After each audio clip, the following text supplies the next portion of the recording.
gunmen have killed at least 29 people in an attack on a village in Nigeria's northeastern Adamawa state. Local officials say the Islamic State group IS has claimed responsibility for the attack without specifying its motive. Anjan. For many in the ballroom at the White House Correspondents' Association dinner on Saturday night, the scene was painfully familiar. Shots fired, confusion and panic, and a sense that the normal order of things had been violently interrupted. Erica Kirk, whose husband, the conservative activist Charlie Kirk, was shot and killed last September, was in tears. Congressman Steve Scalise and Majority Leader in the House of Representatives, who suffered life-threatening injuries in a shooting at a baseball practice with Republican teammates in 2017, was escorted out by security. And a California man has been charged with attempting to assassinate US President Donald Trump after trying to storm a gala event with weapons on Saturday night. Cole Thomas Allen, 31. was also charged with 2 firearms offences when he appeared in court in Washington, D.C. on Monday. He did not enter a plea. United States President Donald Trump's national security team is reviewing an Iranian peace proposal aimed at halting the war and reopening the Strait of Hormuz. The plan comes as Washington weighs its next steps, including delaying talks on Iran's nuclear program. Iran's Foreign Minister Abbas Araghchi met Russian President Vladimir Putin in St. Petersburg, saying Tehran is considering a U.S. request to resume negotiations. The comments signal cautious movement on diplomacy despite ongoing tension. Ukraine has summoned the Israeli ambassador for what it calls a lack of appropriate response. In accepting shipments of grain from Russian-occupied Ukrainian territories, Ukrainian Foreign Minister Andriy Sybiha wrote on social media platform X on Monday evening that a shipment of Ukrainian grain had arrived in Haifa, the second such vessel that delivered stolen goods to Israel. London, United Kingdom. The United Kingdom is set to appeal the High Court's landmark ruling that the government's ban on Palestine action was illegal. The 2-day hearing, which begins on Tuesday at the Court of Appeal in London, comes after top judges described the proscription of the Direct Action Group as a terrorist organisation as disproportionate in February. And Allyson Felix, the most decorated female track and field athlete of all time, plans to come out of retirement in a bid to compete at the 2028 Los Angeles Olympics. So many of us have been told not to do the big, bold thing, Felix told Time magazine in an interview published on Monday. United States President Donald Trump's national security team is reviewing an Iranian proposal aimed at halting its joint war with Israel, reopening the Strait of Hormuz and delaying negotiations over Tehran's nuclear program until after the war ends. The White House confirmed Trump met his national security advisors on Monday to discuss the plan, while US media reports said he was dissatisfied with the proposal because it postpones talks on Iran's nuclear activity. And note, these changes apply to importers only, not to end consumers who have not paid any PTA taxes for approval. Custom values for some smartphone brands have been updated yet again by the Federal Board of Revenue, FBR, only a few months after the last update in January 2026. This has increased import tax charges on these smartphones, commonly known as PTA tax, meaning more expensive used older generation phones for us. And 3 major water supply lines at the Dubaiji pumping station ruptured on Monday following a power breakdown, creating a shortfall of around 140 million gallons per day, MGD, in Karachi.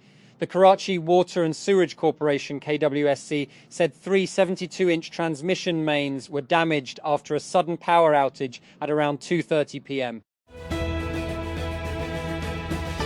Vivo has officially launched the Vivo V70 FE in Pakistan after weeks of leaks and rumours. Compared to the vanilla Vivo V70, it tones down the chipset power but brings more battery size and more camera resolution on the main shooter. It slices nearly Rs 50,000 off the price tag compared to the vanilla Vivo V70. And a viral social media post comparing two very different job advertisements has triggered fresh debate over how technically skilled workers are paid in Pakistan, particularly in government-backed research roles. And the post shared side-by-side ads for two positions with sharply different pay packages. One was for a research assistant under the research project Harry F 3003, funded by the Higher Education Archives and Libraries Department, and Khyber Pakhtunkhwa under Principal Investigator Professor Fakhra Aziz. A protocol vehicle in Punjab Chief Minister Mariam Nawaz's convoy caught fire on Lahore Ring Road, triggering an emergency response but causing no injuries. Rescue officials said the BMW was completely destroyed in the blaze. Firefighters reached the spot soon after receiving the alert and managed to bring the fire under control after a rescue operation. Britain's King Charles III met Donald Trump at the White House early Tuesday, kicking off a high-stakes state visit shadowed by transatlantic tensions and a new alleged attempt to assassinate the US president. Behind the warm welcome for Charles and Queen Camilla in front of the cameras lay a deepening rift in the so-called special relationship between Washington and London over Trump's war in Iran. And Bushra Ansari isn't happy with the way Firdaus Jamal is talking about his colleagues from the industry, and she isn't going to mince words about it. In a vlog posted on Sunday, the actor made her distaste for Jamal's comments clear and told him they were inappropriate and out of line. And in a reversal of an earlier decision, FIFA will allow tailgating at World Cup games at Gillette Stadium in Foxborough, Massachusetts, the Boston World Cup host committee announced. The committee said on Monday that the shift conforms with local policies that allow tailgating like any other event hosted at the stadium, as there are no venue restrictions or local public safety restrictions in place that would prohibit it. And New Zealand's military said a surveillance aircraft observed what it suspected was North Korea breaking international sanctions in a possible ship-to-ship transfer of illicit goods. While conducting monitoring over the Yellow Sea and East China Sea, New Zealand's Defence Force said on Tuesday that the exchange of goods at sea between vessels was captured by one of its long-range P-8A Poseidon reconnaissance aircraft in international waters near North Korea. The death toll from a deadly highway bombing in southwestern Colombia has risen to at least 20, the governor of the Cauca region has said. Governor Octavio Guzman said on Monday that the death toll included 15 women and 5 men. And United States President Donald Trump's administration has fired all 22 members of the board that sets the policies of the government-funded National Science Agency, according to an ex-board member and lawmakers. And the dismissals of the National Science Board, NSB, the policy and advisory arm of the National Science Foundation, NSF, mark the Trump administration's latest move to radically restructure the government and including downsizing the Department of Education and effectively eliminating the U.S. Agency for International Development, USAID. Islamabad High Court, IHC, has summoned Prime Minister Shehbaz Sharif in his personal capacity over the delay in the appointment of the finance member to the Telecommunication Appellate Tribunal. Justice Mohsin Akhtar Kayani, who is presiding over the case, issued the directive and informed the Prime Minister that he must appear before the court on May 18 to explain the delay in this important appointment.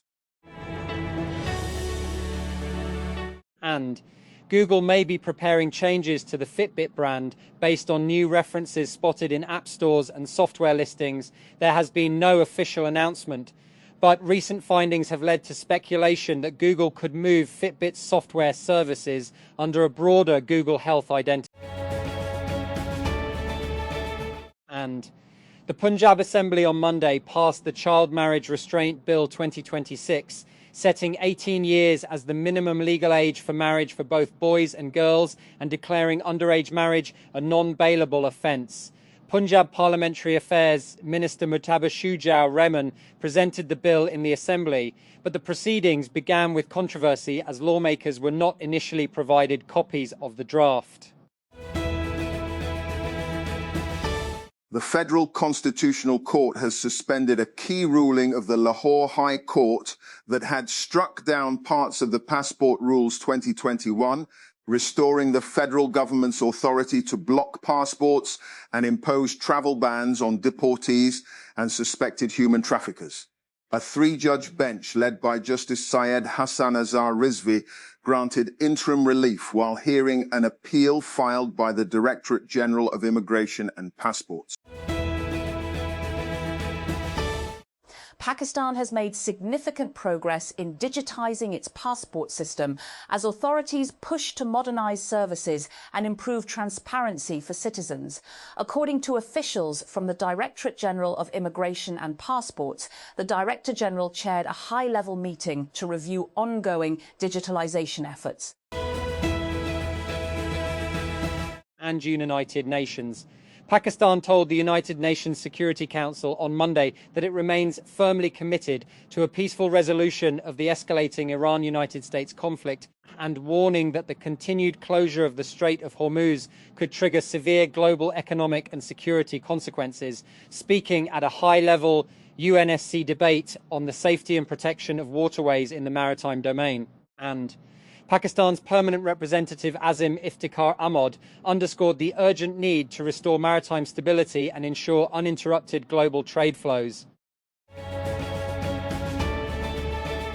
Tech giant Google on Tuesday marked the ceremonial start of work on its largest artificial intelligence hub outside of the United States with a groundbreaking ceremony in India. The firm promised in October 2025 to spend $15 billion over 5 years to construct the vast center in Visakhapatnam, a southeastern port in Andhra Pradesh state of around 2 million people, popularly known as Vizag. Islamabad. PTI founder and former Prime Minister Imran Khan received a fourth intravitreal anti-VEGF injection at the Pakistan Institute of Medical Sciences, PIMS, and was discharged on Tuesday morning. According to the hospital spokesperson, Imran last underwent the anti-VEGF intravitreal injection on March 23. His eye ailment, right central retinal vein occlusion, CRVO, came to light in late January. His first medical procedure was carried out on January 24, and he was administered the second dose on Feb 24. And oil prices are continuing to climb despite Iran's proposal to end its effective blockade of the Strait of Hormuz in exchange for deferring nuclear negotiations with the United States. Brent crude, the international benchmark, rose more than 1% on Tuesday as Tehran's offer failed to assuage traders' concerns about the blockade of the waterway critical for global fuel supplies. As the evening set in over the Hanif Mohammed High Performance Center on Monday and a gentle breeze eased the blazing Karachi sun, Peshawar Zalmi's players scattered across the facility. It was their only training session ahead of their HBL Pakistan Super League qualifier against Islamabad United. Prayers were offered, the sun soaked in. It was time to get to work. And armed attackers killed at least 29 people in Gayaku village in Nigeria's Adamawa state, an attack that lasted several hours and left property destroyed, officials said. My heart breaks for the people of Gayaku, State Governor Amadu Umaru Fintiri said in a post on social media as he visited the bereaved community on